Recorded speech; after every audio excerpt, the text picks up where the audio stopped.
Damion or Randy Crawford, a true power broker, an incredible leader, a man who understands the struggle of poverty and knows the power of dreaming big. Coming out of the heart of the inner city, a dirt track zinc fence community called Little Lane off Hagley Park Road, he's emerged as a people person, a go-getter, and has no fear of taking on a challenge. This youth from Little Lane, because he's such...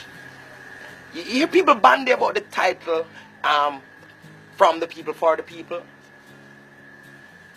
That's the real, that's him. People throw it around, you know, and they just use it as a title. But Jim, Cranny, Crazy Jim, Prezi, Damion Crawford, hopefully MP, not even hopefully, MP,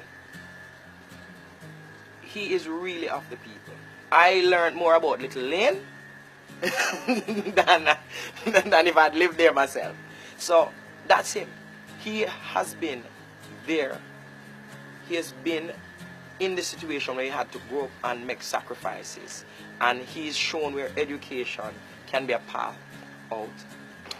Damion, in my mind, is a go-getter. I mean, he's once anything he puts his mind to, I mean, he will go after it. And he's going to go until there's a result. So whether the result is that he achieved it or it means that he didn't achieve it, I need to re-look or revisit, he's going to go after it. So in my mind, I mean, when I look at Damion, I see him as a go-getter.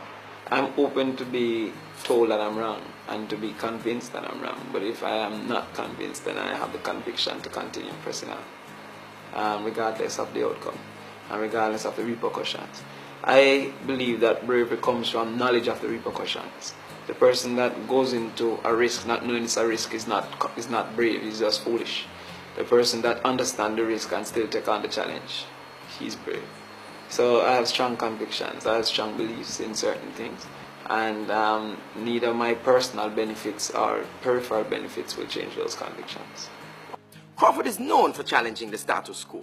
And the goal is not to see the Prime Minister. The goal is to have a tax repeal, to have a tax revolt. And so therefore, seeing the Prime Minister was just an action as a part of a actual strategy in the goal.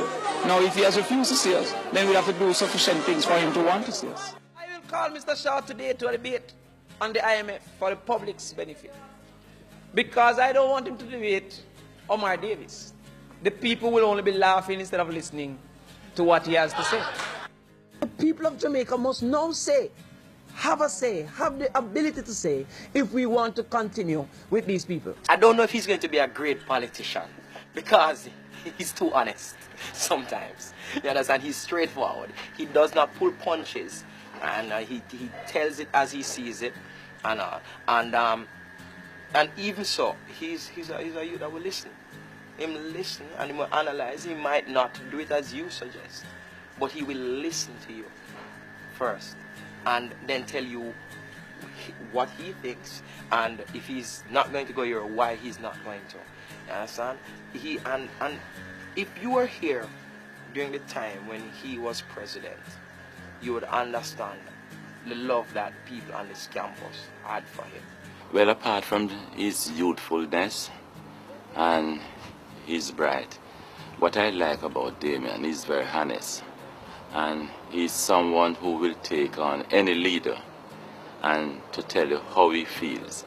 And this is what we need at this time, someone who will speak out and someone who will stand up for truth and stand up for the people who he believes in and who he happens to represent.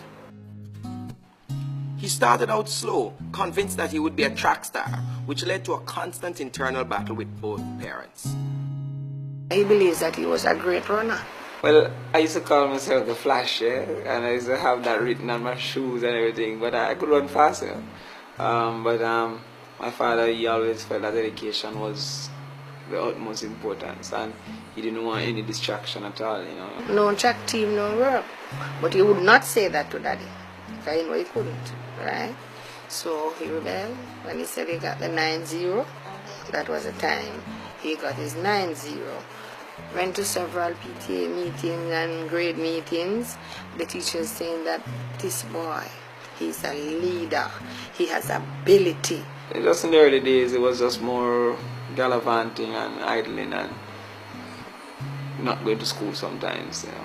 That's why I don't give up on people, because there are many students who are asked to leave school before they have been able to fulfill their potential, because they have not had the outcomes that they needed.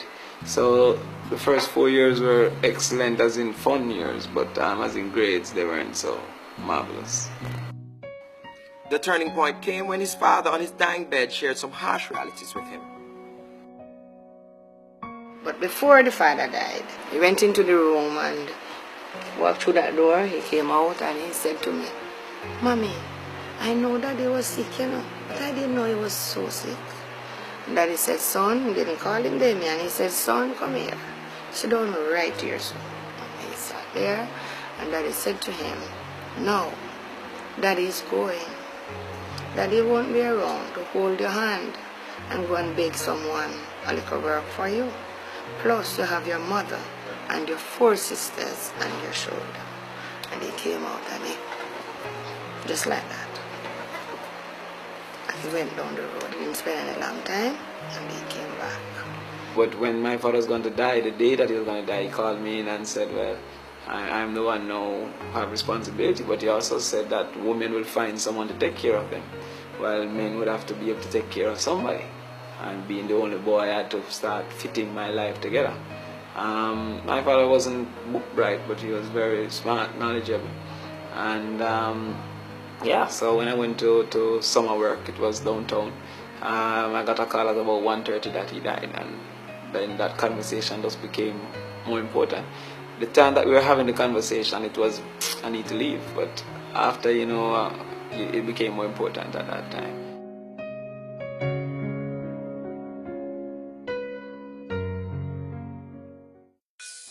The change came. He decided that success was a must. At the time, I suppose he was confused.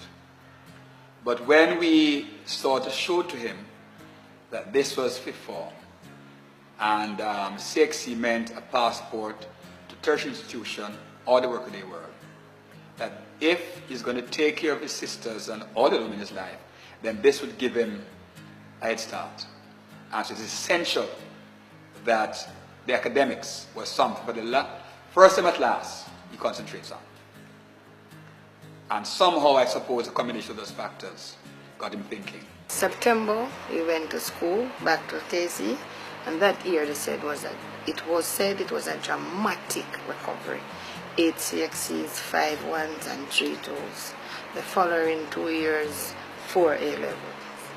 And Damion was on his way since. At fifth form, Damion began to stamp his class, where he took it even more personal than everybody else, and he went out at fifth form to show that, listen, I can do just as good as any of these quote-unquote bright persons. And he did just that, because at that point in time, when the CXC results came out, Damion, I think, got 8 subjects. Now, 8 subjects was not the best performance at our school, but it was the one that got the most attention, because it was coming from Damion, because he was one of the persons who had quote-unquote no hope, and he's coming from a quote-unquote dunce class. So it was seen, it overshadowed the persons who got the straight A's during that time, and everybody was talking about Damion 8 subjects when he had persons who got 9 and 10 subjects at that point in time.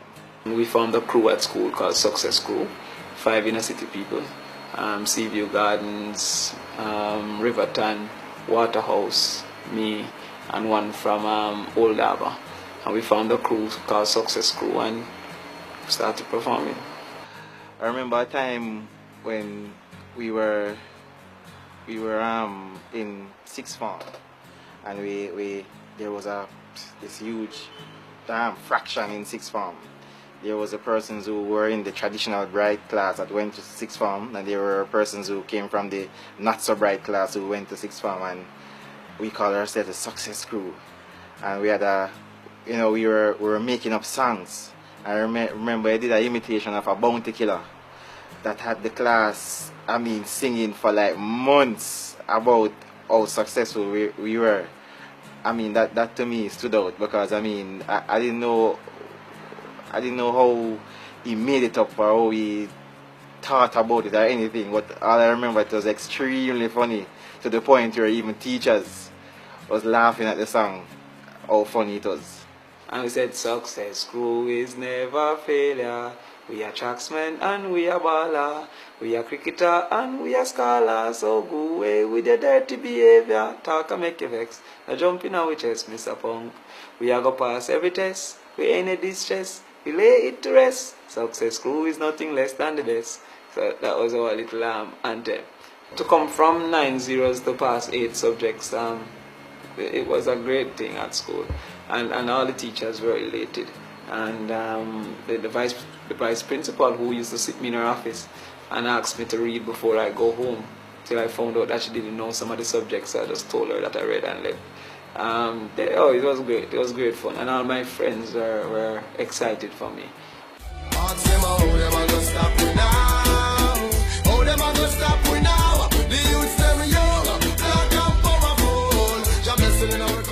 It was on to the University of the West Indies where he began to establish himself as a leader and commanded the respect of his peers. It was there that he left an indelible mark. I was hall chairman. I was guild president twice. I was guild president in the Bahamas, and then I was doing my master's and guild president in Jamaica. And I was hall chairman for Taylor Hall. I also got awards for leadership there and sports, to name a few. And was sent to represent the university in Jamaica at the Future Leaders Conference, I think in 2006. The Future Leaders was not the conference; it was like a school for future leaders for three weeks. Yes. Talking to him showed me that this was a very analytical mind. This was someone who's actually concerned about people, and this man was a leader. And he was not a leader because he thought he was better than people. He was a leader because he wanted to serve and give up the best to the people. And I remember saying to him on that weekend, I said, you know, I'm looking around right now and I don't see anybody else for president next year. Right? And that was it. He, in my book, was the candidate for president next year, president of the guild, because naturally a lot of persons, when you're on the guild committee, persons look to step up, and he was hall chair at Taylor here, and I was looking, I was like, this is our president, you know. I mean, I started calling him Prezi from then, and we became closer over that year, and he was always willing to not just be Taylor Hall's chairman, but assist anyone else who needed some help. Marlon, one of my good friends, said to me, I need to be the guild president. And I think I'm one of the first people to have been guild president immediately after all chairman. Usually guild presidents are career guild members. Deputy chair at the time was running for guild president. He was deputy president and running for guild president. He was a strong candidate. I remember during the debates, we had the night before or the week before, we had gotten our best minds together and wrote the speech and everything and gave it to Damion and said okay, and we did everything, fine-tune everything. And when Damion went up, Damion looked at the speech, and I remember the guy spoke before Damion, and Damion decided that this speech not going to work. And at that point in time, he quote-unquote winged it. And I mean, it was, in my mind, just brilliant at its best form. And I remember right after his speech, I mean, the room got up and started to shout, "We want to vote no. We want to vote no." And at that point in time, I realized that this guy, you know, I mean, something is on the horizon for him. Rise to the occasion, look at yourself and say you're strong. No one can stop you, oh yeah. Rise to the occasion, go ahead, you know you're strong. No one can stop you. I can remember going to Spalding with him when he spoke at one of the constituency conferences. I think it was for Azan. And, you know, when he was in there and he spoke to the people, and when, you know, everybody was just engaged. And when he came out and, you know, how I see the people reacting to him, I say, I think, you know, he has gotten there where in terms of leadership and people having the confidence in him. I say yes, he sounds like he is ready to walk the talk. He was a true leader, even in the eyes of his family. We had lost our leader. And at that point, he got up. I mean, we had many other strong persons there. My Aunt Patsy, I mean, a blessing in disguise at the moment. But the way he came to us as the children who were now kind of lost in the wilderness, wondering what is going to happen next. And the way he brought us together, not only comforted us, but showed us that now we had to achieve the vision my father had. At that point, I think it was the first time that I had been inspired by my brother. And I continue to be inspired by him to this day. And so he understands that I will toil behind him, because he continues to be an inspiration, and very rarely does he disappoint me. And so Damion is my leader. Whatever color shirt he's wearing, I will support him. As long as he stay true to the gym that we have met, the Damion Crawford that we know, I will support him. Orange, green, grey, blue, cartel, whichever color, I'll support him.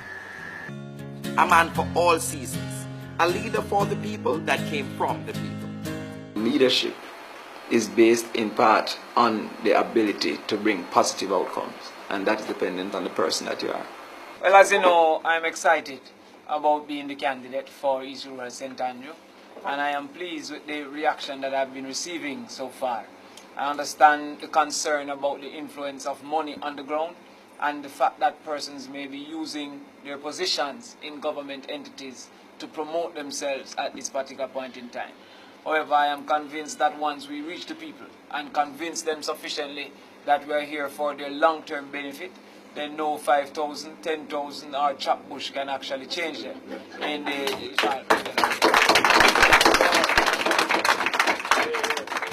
Damion Crawford understood inequality, the color of class, the prejudice of living in the inner city.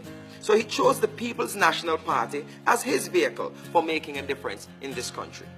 When I realized that the country wasn't equal, and I realized that something needed to be done. I had a party once when I was 17 years old. I had a girlfriend that had some financial resources. I didn't know I was poor while I was growing up. I was the richest in the lane. And that was my reality. You know, I had pipe water before most people when they were carrying water.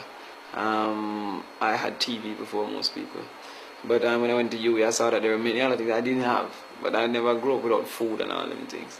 You know. But I had a party in the lane, dirt lane, standpipe, no light, zinc fence. And the girl came early to cut the cake. And she left her sister. Her father brought the sister. And he decided that the lane wasn't sufficient, and he then took everybody. He had a big phone those days. I remember he called everybody's father to come and pick them up. And at that time I realized that the world wasn't even. And I then read a book by Michael Manley called The Politics of Change, and I decided that, well, that's a party that I would want to be actively working for. But my father was an active PMP person from the start, so that also influenced the outcome. What the PMP stood for was what he stood for, and it was just a nice alignment for him, where that is concerned. You know, I mean, so I wouldn't want to say, even though he grew up in the PMP constituency, in my opinion, I mean, Damion is more of a leader. You know, I see him as a leader. You know, and I mean, the PMP offered that to him, and he liked what he saw, and as such, that's why he's where he's at right now. I would want to use my talents and my education and everything that I've gained, for the most part free, to help to develop things, you know, and change things. what I had noticed about him more than anything is that he wasn't the type to go and say, yo, this is the problem, this is the problem, this is the problem, this is the problem. He goes like, okay, this is the problem. Here are 2 solutions that I have come up with. This is the problem. Here are 2 solutions that we can look at. This is the problem. Here are 2 more solutions. This is the problem. What do you think? This is what I think. Can we sit down and discuss it? That was always his approach. He has never been one to come and point out the problem without at least bringing something in the form of a solution. And that's commendable in my book. Prezi, no, I rate that youth here. Crawford has a strong conviction for change, with truth and sincerity as his motto. He has no fear of the consequences of change. Anything that is good should be in totality. That is how the world becomes better. I don't think that I am the picture of virtue, but if I think one way, then I'll express that. I'm in politics to try and make a positive change. And so therefore, if I should submit just to the norms, then there's no change in the norms. That's what I'm saying. So people say that I'm a rebel, and I have no reservations with that, because I'm uncomfortable with the system. I'm uncomfortable with the realities that some people go to schools and we know that they're going to fail. We expect them to fail.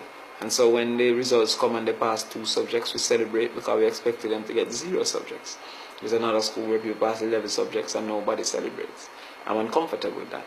I'm uncomfortable with 20 families living in a 1-bedroom and then 1 family living in a 20-bedroom, simply because of exposure to opportunities. I don't mind people taking advantage of realities, but if people don't have equal access to opportunity, I'm uncomfortable with that. So Jamaican society to me now is like a tight shoes that I'm not comfortable with. And I'm going to continue to fight that system until it changes. I mean, 10 years from now, I can easily see him being that next Prime Minister.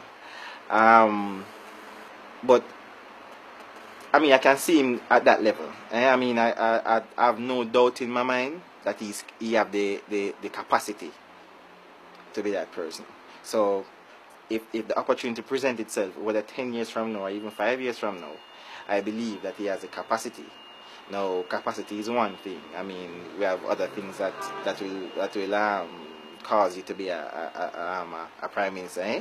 But I know that 5 years from now, he will more than have the capacity to be that person, or be a strong contender.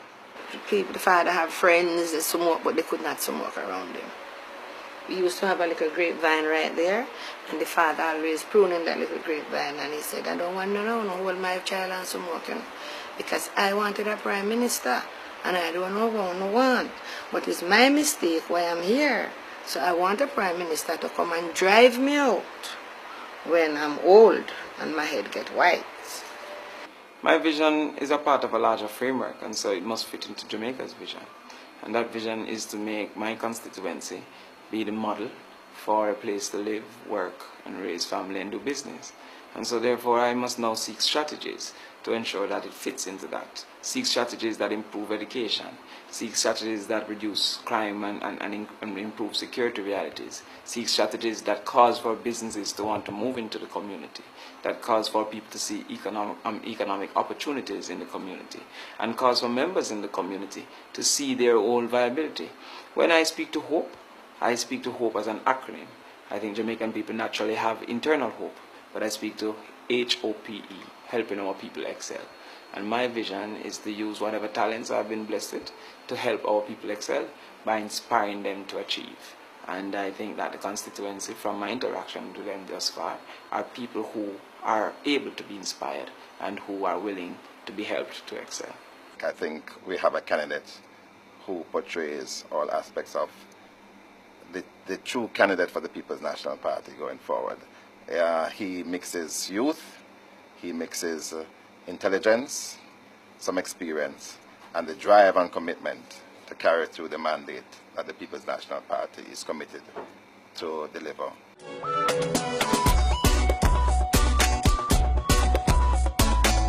He is a dynamic force. He's a very dynamic young man. He's very eloquent and quite capable.